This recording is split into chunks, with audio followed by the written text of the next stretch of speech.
Hi friends, எல்லோரும் எப்படி இருக்கீங்க? நான் ரொம்பவே சூப்பராக இருக்கேன். இந்த வீடியோவில் குட்டீஸ்க்கு ஸ்கூல் ஸ்நாக்ஸ் பாக்ஸ்க்கு என்ன கொடுத்து விடுறதுன்னு யோசனை பண்ணிகிட்டு இருக்கீங்களா? என்ன தான் நம்ம விதவிதமாக ஃப்ரூட்ஸ் கொடுத்து விட்டாலும் அதை திரும்ப அப்படியே கொண்டு வந்துடுறாங்களா? அப்போது ஸ்ட்ராபெரி ஒரு தடவை இந்த மாதிரி செஞ்சு கொடுத்து விடுங்க.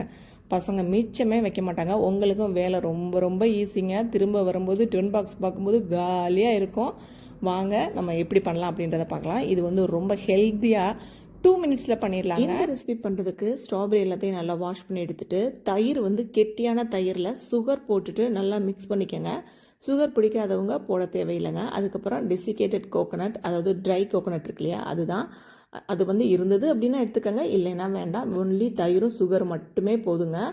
அதெல்லாத்தையும் நல்லா மிக்ஸ் பண்ணி வச்சுட்டு நல்லா வாஷ் பண்ண ஸ்ட்ராபெரி எடுத்துக்கலாங்க. இப்போ நம்ம 2 ஸ்டெப்பில் செஞ்சு முடிச்சிடலாங்க. தயிர் எடுத்துகிட்டு அதில் நல்லா டிப் பண்ணிக்கோங்க. எல்லா பக்கமும் நல்லா டிப் பண்ணிவிட்டு கெட்டியாக இருக்கணுங்க. இதுக்கு தயிர் தண்ணியாக இருந்தது அப்படின்னா அது வந்து ரொம்ப ஒட்டாதுங்க. ஏன்னா இதுக்கப்புறம் நம்ம ஒரு 2 ஸ்டெப்பு தான் பண்ண போகிறோம். அது தயிரில் முக்குனதுக்கப்புறம் பார்த்திங்கன்னா இந்த கோகோனட் இருக்கு இல்லையா, அதில் வந்து டெசிகேட்டட் கோகோனட் இருக்குல்ல, அதாவது ட்ரை கோகோனட் தான், அதில் வந்து நல்லா டிப் பண்ணி எடுத்துக்கோங்க. அப்போ தான் வந்து நல்லா ஸ்ட்ராங்காக இருக்கும். பண்ணி முடிச்சதுக்கப்புறம் ஒன்றா எல்லாத்தையும் அசம்பிள் பண்ணி வச்சுருங்க. ட்ரேயில் ஒட்டாமல் இருக்கிறதுக்காக தான் கீழே வந்து நான் பேக்கிங் ஷீட் போட்டிருக்கேங்க. உங்களுக்கு இருந்தது அப்படின்னா போட்டுக்கோங்க, இல்லைன்னா நார்மல் நம்ம தட்டில் வச்சிங்கனாலே அது ஒட்டாது தான்.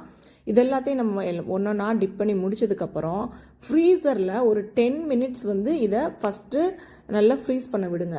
10 மினிட்ஸ்க்கு மேலே வைக்க வேணாம். அப்படி வச்சிங்க அப்படின்னா ரொம்ப ஹார்ட் ஆயிரும். வச்சுட்டு திரும்ப ஒரு 2 times 3 times same step first செஞ்சோம் இல்லையா, அதே சேம் ஸ்டெப்பை ரிப்பீட் பண்ணுங்கள். அந்த மாதிரி ரிப்பீட் பண்ணி நம்ம எடுக்கும்போது நமக்கு இந்த மாதிரி திக்கு கோட்டிங் வந்து ரெடி ஆயிருங்க. குட்டீஸ்க்கு ஸ்நாக்ஸ் பாக்ஸ் கொடுத்து விடும்போது பிள்ளைங்களும் விரும்பி சாப்பிடுவாங்க. ஸ்ட்ராபெரிஸில் என்னென்ன பெனிஃபிட்ஸ் இருக்குன்னு பார்த்துடலாமா? இதில் vitamin C, fibre, potassium, anti accident, water content இருக்குது. முக்கியமான விஷயங்க, நம்ம ஸ்கின்னுக்கு ரொம்ப ரொம்ப நல்லது.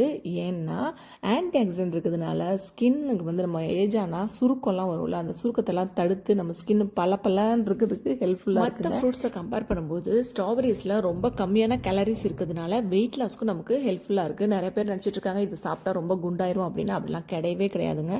வெயிட் லாஸ் பண்ணணும்னு நினைக்கிறவங்க மார்னிங் பிரேக்ஃபாஸ்ட்லாம் நம்ம சேர்த்துக்கிட்டோன்னா ரொம்பவே நல்லது. நமக்கு சீக்கிரமே வெயிட்டும் நமக்கு லாஸ் ஆகுங்க. அதுக்கப்புறம் பார்த்திங்கன்னா ரமதான் வருது நெக்ஸ்ட் மந்த்து. டெய்லி ஒரு ரெசிபி போடலான்னு பிளான் பண்ணிகிட்டு இருக்கேன். இந்த வீடியோ உங்களுக்கு பிடிச்சிருந்தது அப்படின்னா நம்ம சேனலை சப்ஸ்கிரைப் பண்ணிவிட்டு இந்த வீடியோவுக்கு ஒரு லைக் பட்டன் ப்ரெஸ் பண்ணுங்கள்.